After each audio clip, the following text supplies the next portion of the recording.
माँ, क्या स्त्री को कथा करना चाहिए? शास्त्र क्या कहते हैं? अपाला, अकम्मा, मैत्रेयी, गार्गी,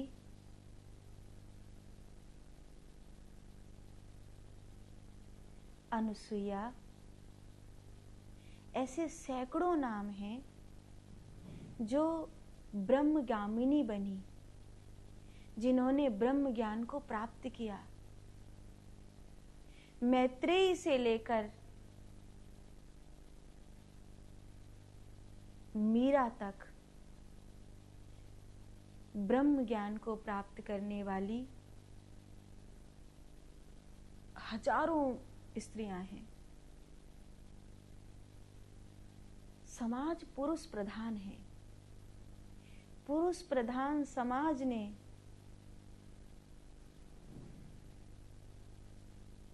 स्त्रियों को आगे नहीं आने दिया और स्वयं स्त्रियों ने स्त्रियों को आगे नहीं आने दिया। एक पिता अपनी जवाई से खुंद खाता है क्या?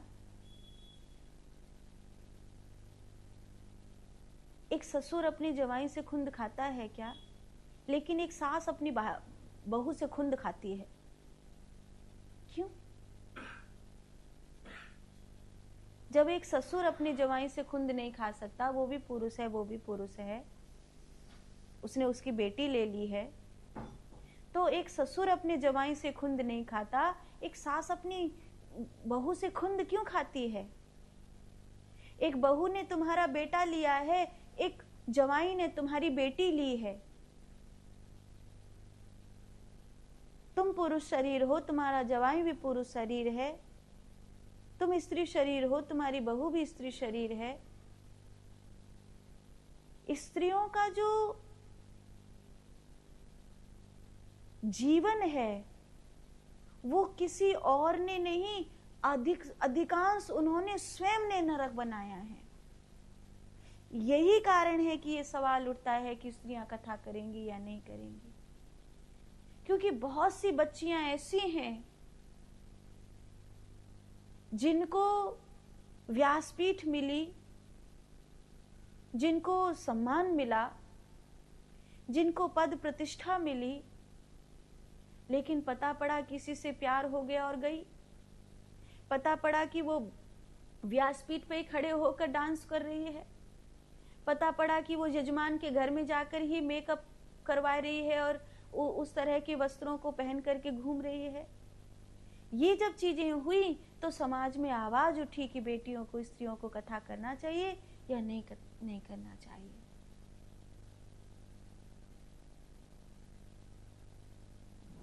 अगर इस समय अपने आप को आगे लेकर के आना है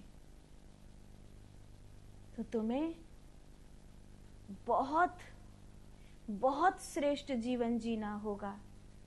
तुम्हारे आचार विचार श्रेष्ठ होने चाहिए, तुम्हारे चरित्र, तुम्हारे लक्षण, तुम्हारी हर बात श्रेष्ठ होनी चाहिए। मासिक धर्म के दौरान तुम्हें उन दिनों कथा नहीं लेनी चाहिए जब तुम्हारे शरीर का चक्र मासिक धर्म का होता है, तब तुम्हें व्यासपीठ पर नहीं जाना है।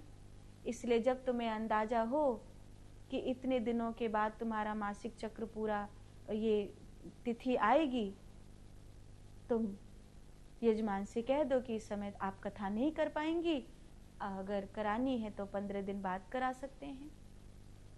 चाहे महीने में एक कथा करो, 2 ही कथा करो महीने में, पर मासिक चक्र के दौरान व्यासपीठ पर मत जाइए। मासिक चक्र के दौरान व्यासपीठ पर जाएंगी, भागवत को छुएंगी। मासिक चक्र के दौरान व्यासपीठ पर बैठेंगी, ठाकुर जी के आगे, भागवत जी के आगे बैठेंगी, अपराध होगा।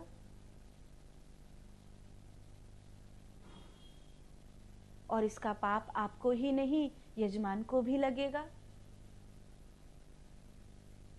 तो जो सावधानियां हैं, जो आचार विचार हैं, उनको अपनाइए। दूसरा, इतनी मेहनत करिए, इतनी मेहनत करिए कि आपकी सादगी, आपकी मेहनत, आपका परिश्रम, आपके आचार विचार, आपके चरित्र, आपकी ऊर्जा दूसरों को ब्रह्म ज्ञान की ओर, ब्रह्मचर्य की ओर, साधुता की ओर ले जाने वाली हो, तब आप अधिकारिणी हैं। शास्त्र मैं कोई लिखे हुए का प्रमाण नहीं, बिल्कुल प्रैक्टिकल आपसे कह रही हूं। अगर जो अभी मैंने बातें कही हैं यही शास्त्र है।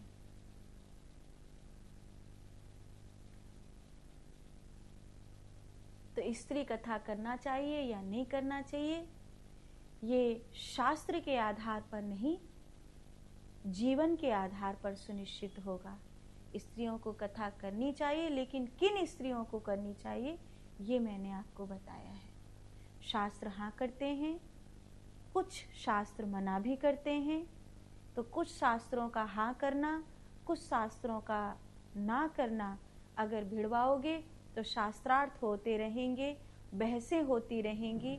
लेकिन बात ये नहीं है कि कितने शास्त्र स्त्रियों को कथा करने के लिए हाँ कर रहे हैं और कितने शास्त्र स्त्रियों को कथा करने के लिए मना कर रहे हैं। कहाँ लिखा है कि स्त्रियों को कथा नहीं करना चाहिए और कहाँ लिखा है कि स्त्रियों को कथा करना चाहिए। ये दोनों के बीच में एक ही चीज को स्वीकार करिए कि किसको कथा करनी चाहिए, वो पुरुष के लिए भी लागू है, स्त्री के लिए भी लागू है। ऐसा कोई कथावाचक है, पुरुष शरीर में है पर वहीं से स्त्रियों से नैन मटक्का चल रहे हैं और वहीं से उसकी स्त्रियों के लिए भाव दशाएं चल रही हैं, तो वो पुरुष शरीर में भी व्यासपीठ से उठाकर फेंक देने योग्य है। और कोई स्त्री मर्यादा का पालन नहीं कर रही है, नियमों का पालन नहीं कर रही है, तो उस स्त्री को भी व्यासपीठ पर चढ़ने देने का अधिकार नहीं है। यही शास्त्र